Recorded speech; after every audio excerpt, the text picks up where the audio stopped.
Bookmarks কেমনে করবেন সেটা আমি একটু দেখাচ্ছি আপনাদেরকে। আমি কন্টেস্টে ক্লিক করলাম, মনে করেন উপরে যে কন্টেস্ট আছে সেটা আমার পছন্দ হলো, আমি ওটাতে ক্লিক করলাম।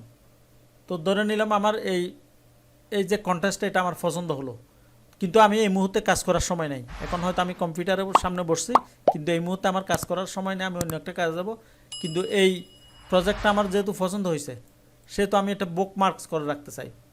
তাহলে আমি এখানে যে উপরের দিকে ডান পাশে দেখেন এখানে পতাকার একটা চিহ্ন আছে, সেটা হচ্ছে বুকমার্কস। এটা যখন আমি এখানে যখন কার্সর রাখি না তখন হচ্ছে সাদা, আমি যখন রাখি তখন নীল হয়ে যায়।